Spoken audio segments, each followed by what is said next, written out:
again. Welcome to the Daily Templar Report. I'm your guest presenter, Jim Dowson. How are yous all? He's had a nice weekend, each and every one of yous. I hope so. Still difficult times we're living in, I'm sure. It's obviously very intense for our American brethren, but also for us. Because remember, there's an old saying, if America sneezes, here in Europe, we catch the cold. So we're all worried. We're all very distressed and upset about it. We've got some very interesting ideas to explore. I think we're going to try and get Nick Griffin on tomorrow to talk about this. I think Nick might be in, so we'll see him then. I can't get through this today because there's too many. I just want to say a special mention for Karen and Charon and the Gerer family, who obviously have been bereaved lately. God bless you. I hope the pain is easing a bit. It'll take a while. Of course it will take a while. And I'm getting reports in, I'll go into it maybe tomorrow, that one of our other brothers has now departed. Yep. Now, we have a saying in Britain, don't know if you have a saying in America the same, deaths normally come in threes. And my wife's been telling me for the last week, when I said the two brothers were gone, said, oh, there'll be another one, come in threes. Well, she was right, and it appears to be right. I don't have all the details yet, but I'll get the details for you tomorrow. It looks as if one of our other brothers has now departed this life and gone on to glory. So, yeah, that's so Nick's coming on tomorrow. Excellent, so we'll have a look at that. So again, we need to be mindful of our own mortality. I mean, we're a big order, so people dying isn't unusual for us, but it's such in a period of like 10 days to lose three brothers is, that's very unusual. Very unusual. And for them all to be involved so closely with the order here anyway, in the Anglosphere and in the YouTube world. Although if this brother is departed, he wasn't really on here, so you won't know him. But still, it is what it is. Now the first two brothers, thank goodness, thank God, were already booked into the Magdalene Chapel. The latest brother, if it's true, and he has gone, he's not booked into the Magdalene Chapel. He spoke to me a few months ago and said he was thinking about it, but didn't get around to it. So, and families, once you're gone, they don't understand, so he probably won't be in. So again, I've got to really express my great, sincere urgency upon you about getting booked into the Magdalene Chapel. Because this dear brother probably won't end up in, because his family don't understand anything about the Templars. So, there's the links just went up there. We are coming on a pace with it. My head's busting right now with U values and everything because I was working with a builder today. But we really need you to book into this. We really need you to book into this, folks. I don't want anybody to miss out on this. I really don't want anybody to miss out on this. I think it'd be a tragedy. And you need to take care of this while you're here, not leave it to your family. So I'll leave it there. We've got a links there. Please, folks, it's payable over 10 instalments. It's where there's a place down where Nick Griffin lives actually who are doing these kind of stone mounds. You can put your ashes in. They're charging like $5,000 and you're kicked out after 3 years. This is permanent and it's like $1,000. It's permanent. So please don't leave it up to your families. Get yourselves in. Do the right thing. Get yourself booked in now. If it takes you a year to pay up, so be it. If it takes you 2 years to pay up, doesn't matter. If it takes you 3 years to pay up, doesn't matter. But get booked in so that burden's not on your family. And it's embarrassing for us because now I have to say, if this man is dead, that I have to say to his wife and his family, look, do you want to put his ashes in there? And it all gets a bit awkward. You know what I mean? I'd rather not do it. I'd rather it was done. It was all done and dusted. You're booked in. There's a piece of paper saying that you are booked in there.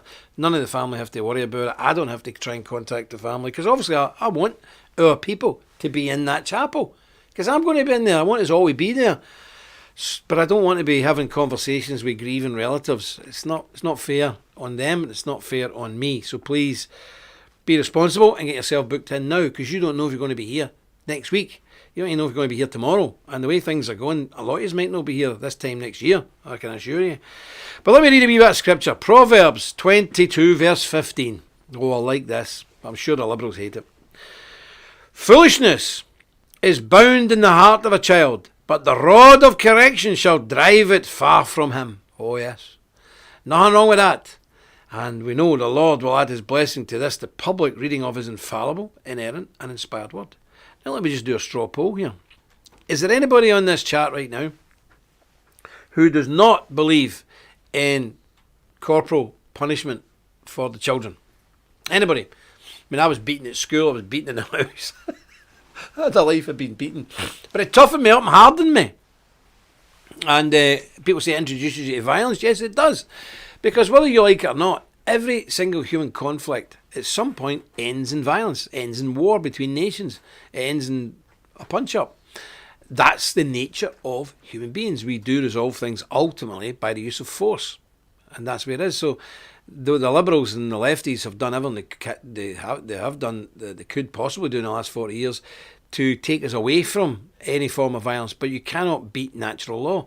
And that's the way we are as human beings. And they've feminised so many people. It's terrible, and nobody's used to violence. Listen, I hate violence. I hate it. It's horrible.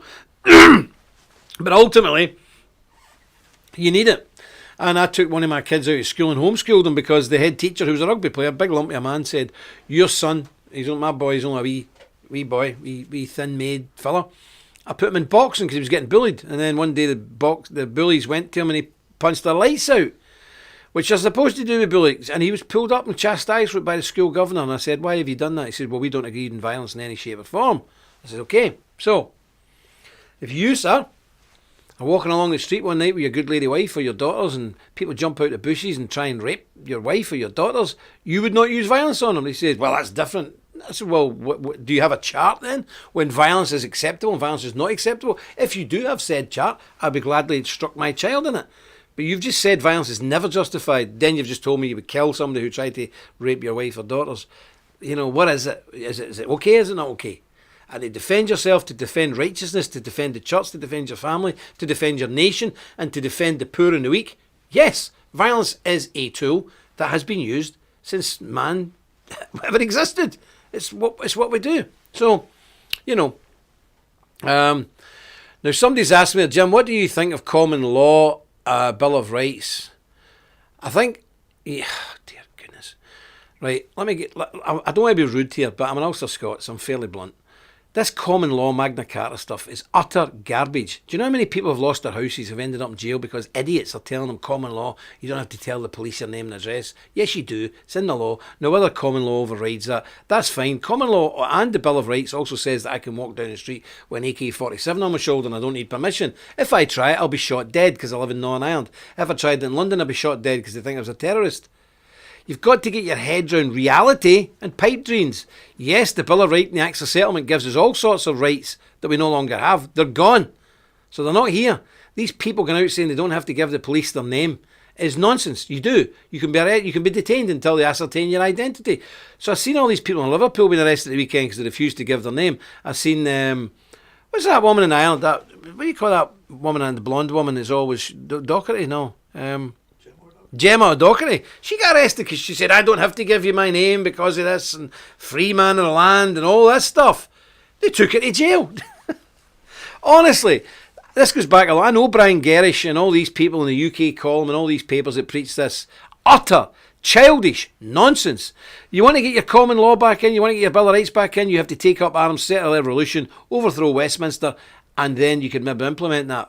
As we're not there at the moment, and as I don't think many people have got any inclination of starting a revolution where they might be killed, and certainly probably go to jail for the rest of their life, is nonsense. It's just nonsense.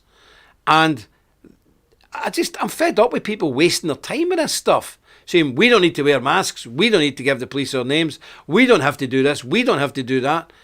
Well, try it and see what happens to you. In the Act of Settlement, I have the right, and as a free man of the land, if you're English, we'd never heard this. You've got to remember, Magna Carta is an English thing. It didn't apply to Scotland.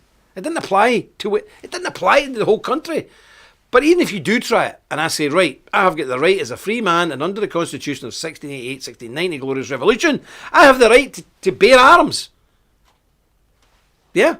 Try it.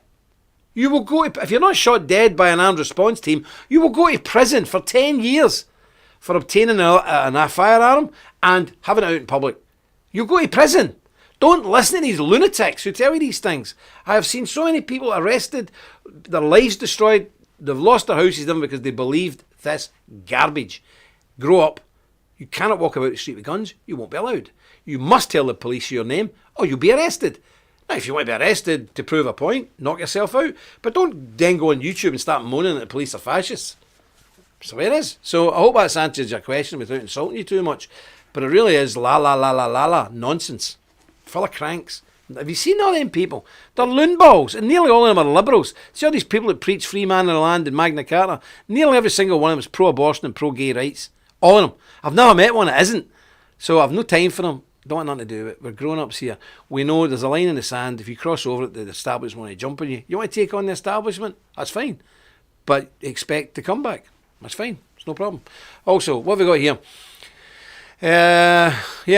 Nick saying if 250,000 march on Downing Street, they could impose common law, but a few dozen believers are just not going to do it. Yeah, exactly. If a couple of million people, probably armed, marched on the seat of power, yeah, you probably could implement common law, but that's ain't going to happen. It's a load of middle-aged people shouting and bawling about Magna Carta, which never even lasted many years anyway. If you actually know your history about Magna Carta, the Pope rescinded it, and the King went back on everything they said and had most of the people who forced him into it killed. So it's just nonsense. It's just nonsense. So that's it. So let me put this holy book down here. I want to read you a couple of stories here. That question threw me. I hope I've not upset you too much. But listen, we're Templars. We deal in the real world. We deal in blood and guts. People suffering. People dying every day of the week in the real world. We're not really interested in some fantasy la theology or theory that somebody tries to practice, which is just nonsense. So excuse me for being blunt. Right, I want to give you something that's really serious now. Churchill's legacy considered for review by Imperial War Museum, the famous Imperial War Museum, after Black Lives Matter's moan about him. The legacy of Britain's wartime leader, Sir Winston Churchill, is reported to have been under review at the Imperial War Museum in the latest blow against British history amid the iconoclastic Black Lives Matter unrest. Churchill has long been a target of ire for the radical leftist movement, which has accused the man credited with defeating Nazi Germany of being a racist and a colonialist. Well, different times then, wasn't it? Internal emails seen by the Telegraph newspaper, very top flight newspaper, revealed that senior staff members of the Imperial War Museum said, "We must continue to have conversations around sensitive and difficult issues," unquote. And, quote, "we must have conversations in which we reflect upon and examine our own biases and preconceptions," unquote. Incredible. So imagine if you'd done a poll right now in Britain, how many people want to get rid of the statues of Churchill and everything? It would be like 90 to 10 against such a stupid move. But these mad people who are now in the positions of power, and remember the cultural Marxists and their theology of the long march, the ideology, the long march through the institutions has been unbelievably successful. Lefty liberal mad skulls are in charge of every facet of our civilization now. That's why the civilization must collapse. They are running all the political offices. They're running every local council. They're running all the judiciary. They're running all the museums and theatres and education seats, universities, schools, everything. They run everything. Every single institution in America and in Britain and Europe is now absolutely controlled by green-haired lunatics. That is why there is no way back. It has to collapse so we can rebuild again. We're never going to defeat this. No way. Another email, which was obtained under the Freedom of Information request, said, "We should chat further about how we can look at Churchill's views, retackling sensitive topics too." This is one I'm very keen to get ahead of, the email added. Yeah, I bet you. And I guarantee the person who sent that email has got green hair, piercing through their nose, is into climate change, and goes to the Glastonbury Rock Festival every year and lives in a tent in a pile of mud. No doubt about it. The discussions, you just noted. Just a point about that, which contributes to one of the biggest littering things in the world. Aye, exactly, yeah. They're like, I mean, you ever seen a concert? These people who are into the environment, you ever seen the state when they have a eco concert to save the rainforest and to stop, lower your carbon footprint and do away with all this rubbish getting put in landfills and in the sea? Have you ever seen it when they do the benefit conference, when they leave? Have you ever seen the state of the place? There's about 200 tons of rubbish left behind them. These people are self-indulgent morons who just want to make themselves feel good and make us pay, make the poor people pay for their... There you go. There's a picture there. Look at that. There you go. That's what happens when you have an eco concert to raise money to save the planet. They destroy it. These people are nuts. The discussions around the Churchill's legacy was started by curators of the museum just days after Black Lives Matter's vandals defaced the statue in Parliament Square. The museum is home of Churchill's War Room, where the wartime Prime Minister organised Britain's effort to defeat Adolf Hitler and his allies. Over the summer, Black Lives Matter radicals in Britain also launched a campaign of vandalism, defacing and destroying statues of Queen Victoria, Sir Edward Colston, and even American President Abraham Lincoln. I'm not joking, folks. The man who freed the slaves by launching a war that killed 600,000 Americans is actually now classed as a racist. That's how mad, that's how mental, that's how out of touch and crackpot these people are. Abraham Lincoln, he's a racist. I wonder if he's ever... Why did he bother in the first place? And then he was assassinated for his troubles. But these people say, no, he's a racist. Abraham Lincoln, get him out of here. It's actually quite ridiculous. It's actually quite ridiculous. But sadly, these people are in absolute power now. Black Lives Matter are marching about London with full military gear, vests, a whole lot on, not a word said. And they are a political party now. Well, Jada Franson, our old friend Jada Franson was convicted of wearing a political uniform because she had a flat cap, you know, like your granddad wore. She had a flat cap on and a green zip-up waterproof jacket that had the party badge embroidered on it. That's it. We're skipping all that, whatever. She was convicted of wearing a political uniform. But these guys have got full combats on, vests on, everything. They're a political party. They're marching about, doing military suits. It is against the law in Britain to wear uniforms if you're involved in politics. It's also against the law to drill and perform military movements if you're a political party. It's against the law in Britain, has been since the 1930s, to stop the rise of Oswald Mosley's fascist party. It's against the law. Unless you're Black Lives Matter, then you can dress in full battle fatigues and drill and march up and down the capital city of London in full view. And the media say, oh, that's impressive, that's lovely. Jada Franson went down the street to buy a sandwich with a zip-up winter jacket on with a badge embroidered on it and a flat cap. That's a uniform. Boom. Jailed. That's what's going on, folks. That's what's going on. I kid you not. But yeah, I don't know why we should be surprised with these things, but anybody who tells you that we can turn all this around politically is a lunatic. Now, I don't want to say too much about the Donald Trump, President Donald Trump. I must apologise. President Donald Trump. I don't know if we want to say too much today about that because Nick's on tomorrow. I want to go right into that in detail. But there could be far more coming down the line. And some rough times, but maybe some good times. We don't know.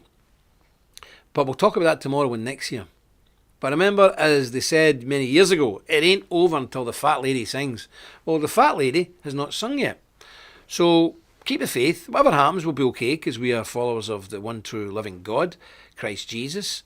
So don't worry too much, whatever happens. And, things will work their way out one way or another. All things work for good for those who love the Lord. Please don't forget that, folks. Don't forget it. So I'm going to get another wee story here, but just a quick mention. Because some people said about yesterday. Yesterday was our Remembrance Sunday.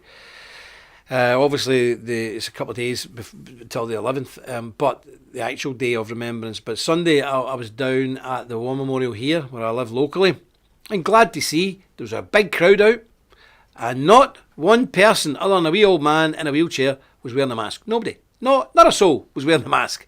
And there was over 36 wreaths laid from my town, which is only 10,000 people. 36 organisations, patriotic organisations, operate out of this town. Can you imagine it? 10,000 people, 36 patriotic organisations, from the British Legion to the cadet regiments to the cadet air forces, to the Boys Brigade, the Girl Brigade, the Scouts, the Guides, the ex-servicemen, the Retired Policemen's Association, the Loyal Orders, the flute bands, the militants, and all these 36 organisations out of proper organisations, with most of them with buildings and bricks and mortar stuff, out of a town of 10,000 people. My friend, that is why Ulster is still a strong place. There's no other place in the world where the community is so entwined in formal organisations, all based on, whether it be loosely or not loosely, but all based along militaristic lines. We're a most martial people, and sometimes you forget that until you see them all coming out in a day like that. You think, oh, I forgot about them. All these martial, militarised organisations in a wee town of 10,000 people. Fantastic, and God bless them. But we'll have a wee minute silence on the 11th for our war dead, and I believe this week is also the Day of the Americans. remember, is it Veterans Day or it's something like that in America? I can't remember. Please forgive me my ignorance, but there's something going on this week, is it no? Veterans Day is on the 11th, Yeah. the actual day. Yeah, so your day is the same as our day, Veterans Day, 11th of November. We will have a minute's silence for all those who have sacrificed and fought for their country, and those who have also paid the final sacrifice and now are in the ranks of the glorious dead, okay? So remember that, we'll do that on the 11th. What day is the 11th again, brother? Wednesday. Wednesday. So Wednesday, if you've been in the forces, you want to watch this with your gear on and your medals, please feel free, and we will have a remembrance, okay? We shall do that. Right, I want to bring you this other story here, because this is, I mean, I don't think I need to convince you now that the world's went mad, but just in case you forgot, over 93% of people who died with COVID-19 had underlying conditions. This is a report coming from Ireland. More than 93% of people who died with coronavirus in the state of Ireland had an underlying condition. That's 1,568 people, according to Central Statistics Office, the CSO, and that was released on Friday there, just Friday past. Chronic heart disease was by far the most common underlying condition amongst those who had died with the virus, accounting for 44% of the cases. The vast majority of the 1,568 people with an underlying condition who died with the disease were aged over 65. And now, that's 1,450 out of the 1,500 were over 65. With the median age, wait for it, what do you think the average age of people dying with COVID was? 83! The average age of anybody dying in Britain is 80, or the British Isles and Ireland, and the Irish don't like that, so I better apologise. No, Ireland's no part of the British Isles. We still think it is, but you know what I mean. The islands in this part of the world is about 80. But the average death of COVID deaths is 83. So people have done no bad. They've had a good run for their money. Come on. The CSO's latest deaths and cases bulletin shows this by the statistics. So the vast majority of the 1,500 people with underlying conditions who died were aged over 65. Yep. 1,450, the amount of 1,500 were over 65. And the median age was 83. So if that's the meridian age, 83, they must go from 100. You know, so basically nobody really over 70 had anything to worry about. Okay. Let me see this. Of the 133 deaths amongst people aged 25 to 64, 87%, that's 116 out of 130, had underlying conditions. Okay. The figures show more than 10 people have died from the virus in each week the last 8 weeks. There has been a sharp decline in hospitalisation rate of people with the virus. Of the 3,881 confirmed cases during the final week of October, 126 were admitted to hospital and less than 5 to ICU. So out of 4,000 people who were admitted, or who had it, only 126 people were admitted to hospital, and out of all of that, 5 people went to ICU. 5 people. And that's out of 4,000 confirmed cases. 5 people had to go to ICU. They've not died, but they had to go to ICU. You know, I don't know. Choking on a peanut, choking on a pretzel has probably claimed more lives in the last year than coronavirus. But still, the whole world is locked down. You know, my friend, this is nothing to do with a virus. This is all to do with a reset. This is all to do with a worldwide reset. You must know that by now. If there's anybody watching this who doesn't believe it, you're insane. So this compares to 688 people who were hospitalised during the week ending March 27th, with an additional 95 people back then were admitted to ICU. So we're really over it. And even then it wasn't that big, but it was much bigger than it is now. We're over it. There's no need for these lockdowns. But of course, you Americans, you don't have the lockdown because you've had the election. Well, let me tell you, if Sleepy Joe steals this election and gets the power, you will be locked down. And you think, so what?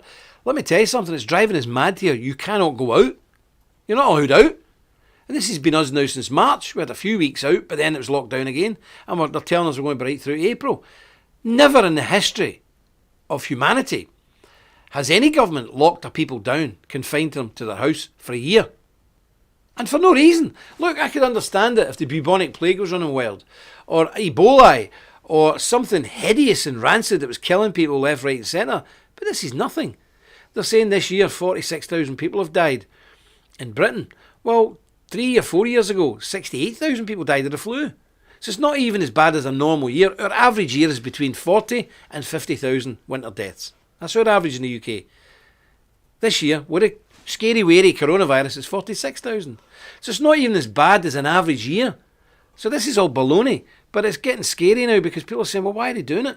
And of course, the government is still paying civil servants and all that their wages. So they've had a year-long holiday. They don't care. And that's why there's no revolution. They don't care because the government's paying everybody. They're just paying everybody. So let me tell you how scary this is. I want you to think about this for a minute.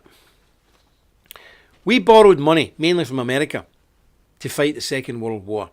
And America gave us credit to buy tanks and guns and planes. We borrowed so much money to fight the Second World War that we only finished paying that debt in the year 2006. That's 14 years ago. I remember it with a big party that we'd eventually paid the war debt. 70 years it took us, okay? 69 years it took us. We have already outstripped and given room for inflation and all that. We've already borrowed more money than we borrowed to fight the Nazis in a 6-year war. You can imagine the expenditure you have in a war. It's unbelievable. We've already outstripped that by paying 6 million people's wages for a year. By April, we'll have racked up something equivalent to double the war debt. There is no chance whatsoever that we can pay this back. If we were going to pay it, it would take about 120 years to 150 years to pay it back. That's not going to happen. They have no intentions of paying this back. It's like a man who knows his business is going bust. He goes out and buys all the stock he wants because he's not going to pay it. Or an individual who's going to go bankrupt. What does he do? He maxes out every single one of his cards and buys all his friends and families new settees and new this and new tables. I've seen it done many times because he knows he's going bankrupt in a month's time, so he'll max out every single card he's got. That's what our governments are doing. They're maxing out every single bit of credit they've got because they know they're not going to have to pay it. They're not paying it back. They couldn't pay it back. It's not possible. It's not feasible to pay back double the war debt. It's not feasible, but that's what's happening, folks. So if you weren't scared before, you really should be now, because if there's no intentions of paying this back, what are they expected to do? What's coming down the line at us? It's a total reset. This is as big a change as it was in the 1700s with the advent of the Industrial Revolution. Everything's going to change. Everything. And the lockdown is merely to train us to be obedient and to train us to be individuals. Have you noticed the things of lockdown? It's everywhere where human beings meet and talk and discuss things as human beings, as a tribe, as a herd mentality. Everywhere where human beings can meet, they've scrapped. Because they want to keep us individual, they want to keep us confused, and they want to keep us scared. So they can implement whatever fiendish plan they're going to implement. But it's coming. Yeah. Make no mistake. Yeah, Scorpion says that they make money out of thin air. No, they make pieces of paper with drawings on it out of thin air. It's not real money. And as you know, Scorpion, and it's all going to now come, and it's coming to an end. And I really don't know what it's going to look like at the end of it, but I know it's going to end, and it's going to end soon. So there we are. So the coronavirus is nonsense. Yeah, it's terrible. And the average age is 80. You know, look, I don't need to tell you guys anymore what it is. You know it. But it's all to make way for this horrible New World Order, which they're just about to unleash on us. And, you know, for years we've all sat saying, oh, the New World Order, it's coming, it's coming. No, listen, look at me. It really is coming. And you're going to see it. It's not going to be 10 years. It's going to be 10 months maybe. You're going to see it. It's coming. We're living in it. We're in it now. We're actually in the process. We're all in Europe. The whole of Europe is locked in their houses. In France and Spain, you've got to have a special note to even walk your dog. You Americans have no idea what you're in store for, but you're going to get it soon. Nobody can go to work. Nobody can go to the store. Nobody can go out. It's unbelievable. We've had this for a year. So it's not coming. It's came. We're in amongst it. We're living through it right now. And it's like a lot of people say when they live through a disaster or some earth-changing thing. I didn't really realise it when it was happening. It's only when I look back 5 years later, I think, wow, I was right in the middle of that and no idea. Well, that's what it is now, my friends. We are in it. We are in the eye of the storm. When you're in the eye of the storm, it's quite calm because the storm's whirling round about you. You Americans will know about this with your tornadoes. We're in the eye of the storm right now, but at some point the edge is going to hit us, and boy, are we going to feel it. It's going to buffet us. It's going to blast us all over the place. But right now we're in the eye of the storm. We don't really know. There's a calm all round us. You know, and today, the strange experience, folks. I was talking to the builder. The Priory's coming on. Thank you. Remember, we still need help. Every day, more money. Oh. But it was just one of those strange autumn days. wasn't a bird saying, there wasn't a bird singing or chirping, nothing. There was just nothing. There was no wind, there was nothing, but it was dark. There was a funny light, like a purple light in the sky. It was dark, it was utterly calm. This is a few hours ago and it shouldn't have been dark. And I went out the front of the Priory, I looked, and I'm on the street where it's normally busy with cars. There was nothing. There was no cars. There was no people. The restaurant across the road is closed. There was not a bird in the air, no crows crowing or nothing. It was just utter silence. Not a breath of wind. Very spooky, very eerie. And I thought, this is the calm before the storm. And that's where we are, folks. So I want to impress on you again, because I'm going to have to go now. Please, I'm going to look into this brother if he has departed, which I think he has. But please get yourself to the Magdalene Chapel link and get yourself signed up. I really mean it. Please. I don't want to see anybody missing out. Another thing, given the situation we're in, get this book. Is there anybody on this chat that doesn't have this book yet? Now, by the way, every single book that's owed has been sent out. Every single one. There you go. Oh, and I've got some good news to end on, because I'm always a bit dour on a Monday. We have sent out all the swords that were backlogged. I mean, really backlogged. Some people, and God bless you, some people have been waiting 4 or 5 months. It's unbelievable. I'm really sorry about it, but it's just the chaotic times we're living. Because I say, Europe is completely locked down. Getting these out of Spain, no easy matter. But we've just sent a load today, and the remaining ones are going tomorrow. So by the end of this week, we should have cleared all our backlog up until maybe a month or two ago. But they're all gone. So there's masses of swords going out today, masses going out tomorrow, and the axes and everything, all the other stuff, all this good stuff, all this stuff here is going. So you'll get all that, and it's all going UPS or DPD, whatever. So you'll get it very quickly. You should have it by the end of the week. And I just want to say, just thank you very, very, very much for your patience. It's really difficult getting stuff in and out. We've ordered another big stock in, so we don't have this problem next year, because we're going to be locked down. So we've ordered a massive stock in, which again is quite difficult, but we've ordered a huge stock to make sure that we have stuff on the shelf. You order it, you get it within a week, instead of this nonsense waiting 3 and 4 months. We're really sorry about that, but anyway, not to worry. Now, what's Sam asking? Do you think about when the last start of the revolution they can start? Revolution in well, Sam, I can tell you my opinion. I think anything is better than what we're living through. We're living through the death of 1,000 cuts. I think absolute revolution across the world is probably the only way to reset decency and honesty, because Christ's warriors will stand for, and those who serve the true and living Lord will be victorious. But I hear a lot of folk who are into all this free man in the land Magna Carta. They have no faith in God. They've having faith in a piece of paper that was wrote in the 1300s rather than in this paper, which is alive. This paper is alive. The Magna Carta is dead, and these people think they can sort of link onto us and say, well, I'm not a Christian, but I'm a good patriot. I don't care if you call yourself a good patriot. We want nothing to do with you. When we do build a new world, we were building a new world for Christians. We were building a new world for those who follow the Lamb, and those who are washed in the blood of the Lamb, and those who are loyal to one thing and one thing only, and that is God and His written word. I'm not interested in people who are into ideology like Nietzsche or National Socialism and all that stuff. You can go and do what you want. You can go and start your own country or your own commune. We are here purely and absolutely and only for those who have faith in the one true living God and His Son Jesus Christ. I hope I make that very clear, because people who are not in that capacity are not welcome with us. That's it. Okay, that's all from me, my dearest brethren. American folk, we'll talk tomorrow, but remember, just keep the faith, okay? We know things are tight, but keep the faith, and God will see us through, I am sure. I shall see you tomorrow with Mr. Griffin as a guest, if the good Lord spares both of us. I hope He will, but we shall see. And until then, remember, stick close to God. You won't go far wrong. Just vault.